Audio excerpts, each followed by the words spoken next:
Ang Pangdaigdigang Tape Ministry ni William Branham. Magandang umaga, ito ay Hunyo 22, 2024 sa Jeffersonville, Indiana. Ang liham na ito ay naipost sa www.swfellowship.info sa maraming wika para sa kaginawa ng isang bahagi ng nobya sa buong mundo. Suriin ito. Narito ang kapatid na si Joseph Branham, ang parehong anak ng propita na nakatayo sa tabi at nakikipag-usap sa kanyang ama sa pangitain ng dumating ang 7 anghel gaya ng nabanggit sa tape 62-1230E. Ngayon, ang mga agila ay nagtitipon ng sama-sama sa sulat mula sa Branham Tabernacle. Minamahal na purong walang halong nobya ng salita.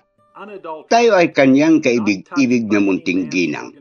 Hindi hinulaan, hindi ginalaw ng sinumang organisasyon ng tao, ng anumang teoryang gawa ng tao. Kami ay puro walang halong nobya ng salita. Kami ay buntis na anak ng Diyos. Tayo ay kanyang binibigkas na salita ng mga anak, na kanyang orihinal na salita. Walang kasalanan sa Diyos, kaya walang kasalanan sa atin dahil tayo ay nasa kanyang sariling larawan. Paano tayo madapa? Imposible. Imposible.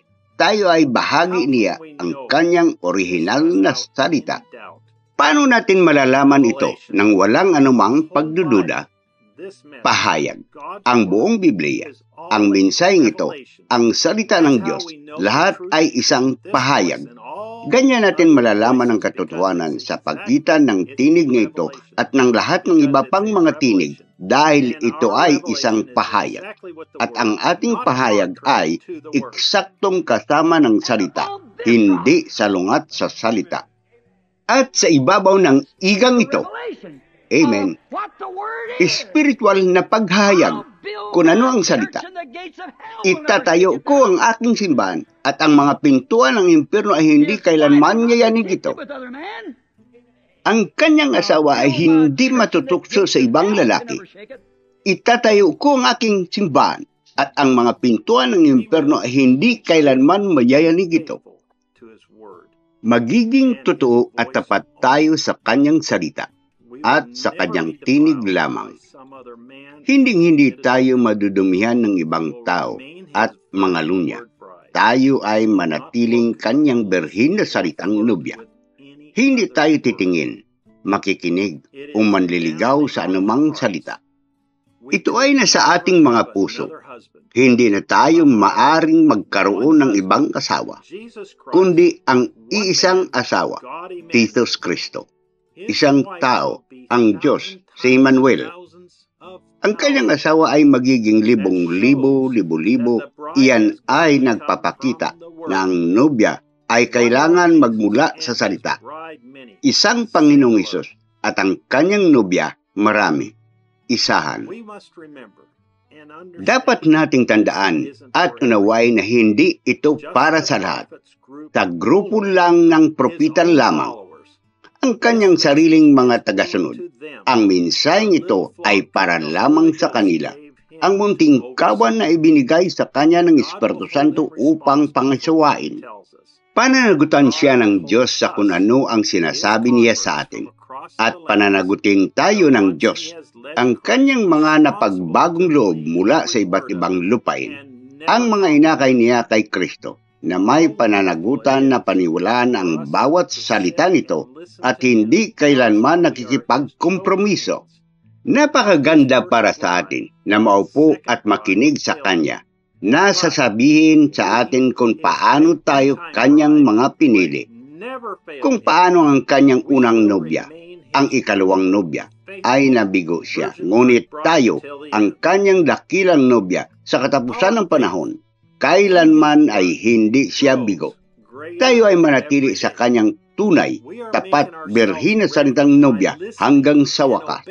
Ang ating pananampalataya sa kanyang salita ay lumalago araw-araw. Inihanda natin ang ating sarili sa pamagitan ng pakikinig at pagsunod sa kanyang bawat salita. pakikinig sa kanyang tinig na nagsasalita sa atin, pagbabasa ng ating mga Biblia, pagdarasal at pagsamba sa kanya buong araw. Alam natin na malapit siyang dumating. Anumang minuto ngayon, tulad ni Noe, umaasa tayong darating siya kahapon, baka bukas ng umaga, tanghali, sa gabi, ngunit alam nating darating siya. Ang propeta ng Diyos at ang kanyang salita ay hindi nagkakamali. Darating siya.